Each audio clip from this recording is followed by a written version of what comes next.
Hey there, senior leader, and welcome to the Talent Sherpa Podcast. This is where senior leaders come to rethink how human capital really works. I'm your host, Jackson Lynch, and today we're going to confront one of the most uncomfortable truths in leadership, one that no amount of vision, charisma, and strategy can outrun. You ready? Here it is. If you can't fire someone, you shouldn't hire anyone. Now, I know that sounds maybe a little harsh, but stick with me. Because it's not about being ruthless. It's about being responsible. So let's start with a quick story. A few years ago, I worked with a leadership team that was stuck. They had a bloated organization, tons of overlapping roles. Their top talent was burning out because they were the ones doing all the work. One of their VPs, we're going to call him Jimmy, had been with the company forever. He was a great guy, good intentions. God loved him, but the results were mediocre at best. His team had high attrition. His peers dreaded cross-functional projects with him. And the CEO knew it. The CHRO knew it. And even Jimmy knew it. But they didn't act. And why was that? Because Jimmy was loyal. He was a culture carrier. He had history because firing him felt messy. But here's what they didn't realize. The mess was already happening. They were just choosing to let it happen quietly away from their view below the surface. And their best people, they were auditing what was happening. They already were starting to leave. This is what I mean when I say, if you can't fire, you should not hire. Because hiring is a leadership privilege. And if you're unwilling to make the tough calls on the backside, you are not ready for the front side. Now let's go deeper on a concept that we've talked about before, talent density. It's the idea that the quality of your outcomes is a function of how concentrated your team is with high performers, not high potential, high performers. Netflix popularized this idea by saying, we are a team, not a family. And what they meant was, we don't keep people because we like them. We keep people because they move the business forward. And that's the thing. You cannot build talent density without accountability. Because every time you tolerate mediocrity, you lower the ceiling on the entire team. Let's think about it. You've got a team of 10. 3 of them are underperforming. Now your top 7 aren't just doing their job, they're managing around the other 3. So your entire amount of work has gone up and is being handled by fewer people. They're picking up the slack. They're translating chaos into something that works. They're working twice as hard for half the reward. And the result is they either burn out or they disengage, probably both. And then you lose the very people you should be fighting to keep. So the next time someone says, we can't afford to fire them right now, I challenge you to ask, can you really afford to keep them? Now, let me speak directly to my fellow CHROs for a second. One of the biggest mistakes we make is mistaking kindness for an action. We believe that we are being compassionate when we delay a tough decision. We tell ourselves that we're giving someone one more chance, that we're coaching, that we're developing. But often that's just a story that we sell ourselves to avoid feeling uncomfortable. And I'll say this as plainly as I can. Compassion without standards isn't kindness, it's negligence. And we got to stop doing it. Our job is not to create harmony. Our job is to create performance. Create performance environments in places where people can do their best work of their entire lives, the work that they were put on this planet to do. If you want to be liked, HR is not the right profession for you. If you want to be effective, you need to be fluent in tough conversations, fluent in decisive pivots, and fluent in the art of ending things cleanly. Let me put it in another way. We spend months on employer branding, onboarding, culture decks, value statements. But how much time do we actually spend teaching leaders how to fire people well? Not cruelly, not sloppily, but cleanly and clearly and directly, with dignity and with honesty. Because the truth is, the real brand, it's not day one. It's the day that you say, this just isn't working.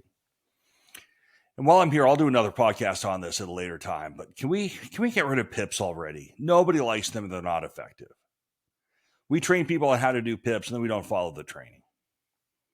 Netflix had it right years ago, where they said, the moment I've decided you're not a part of this team, because I would not hire you again, I'm going to give you a generous severance package, and we're going to call it quits. I will go to my grave believing that is the least expensive option, and it reduces all of the legal liability because people are going to sign the release. It is a win-win. Anyone who doesn't know that it costs you less to do it that way hasn't actually looked at the numbers.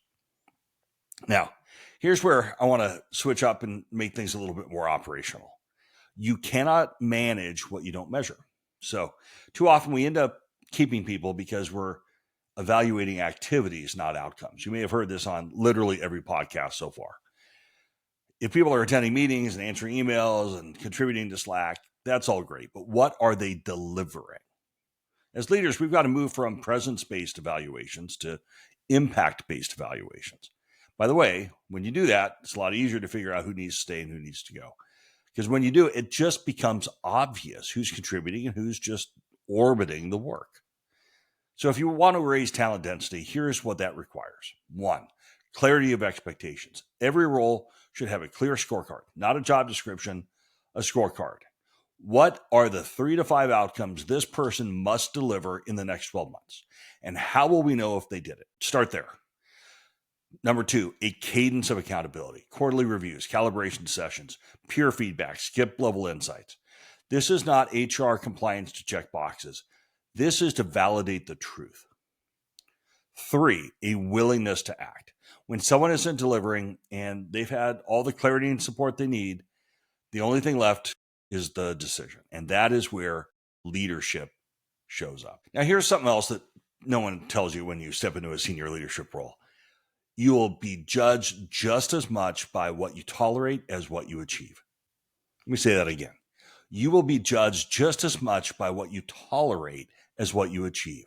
I've seen great CHROs lose credibility, not because they lacked insight, they were brilliant, but because they lacked teeth. They let someone stay on the bus 6 months too long. And their operations noticed, and their operators noticed, and they stopped listening to the person. The cost of inaction is rarely immediate. It's slow, it's silent, but it is no less lethal. You don't lose the team all at once. You lose them meeting by meeting, project by project, exit interview by exit interview. And then here's the flip side. When you do act, when you do fire cleanly, fairly, without drama, you send a very powerful message. We take performance seriously. We don't fake work here. We are building something that matters. And your best people, they will thank you for it. All right, let's wrap this up before someone files an HR complaint. Here is your friendly but firm gut check. If you cannot fire somebody, you should not be allowed to hire anyone. Because hiring is not just about giving someone a shot. It's about making a very strategic bet on behalf of the business. And if you're not willing to protect that bet with accountability, you're just burning the company's capital, financial, human, and cultural. So let me leave you with this. You don't build talent density through vision board. You build it through standards. You build it through subtraction. And you build it through the quiet courage to say, this isn't good enough anymore. And that courage, that is the real leadership currency. So if you got someone on your team right now that is not delivering, I need you to ask yourself, would I hire them again today? And if that answer is no, you already know what to do. Don't let kindness become avoidance. Don't let fear become policy. And don't let one weak link define the chain. You owe your best people more than that, and they'll thank you for it. Hey, thank you so much for tuning into the Talent Sherpa Podcast. This is where senior leaders come to rethink how human capital really works. Now, a quick shout out to one of our favorite listeners. Hey, Michael.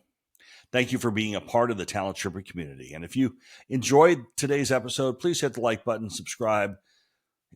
We'd be grateful for a 5-star review on your local platform, whether it's Apple or Spotify, YouTube. If you do these things, more people will see the pod. That's how the algorithm works. And if you are a CHRO that's emerging or brand new in role and you're ready to accelerate your impact, head on over to talentsherpa.substack.com. Or if you'd like to, you can also see www.mytalentsherpa.com. We have designed resources specifically for you to help you navigate, elevate, and deliver results from day one. So until next time, raise the bar, push the limits, and keep on climbing.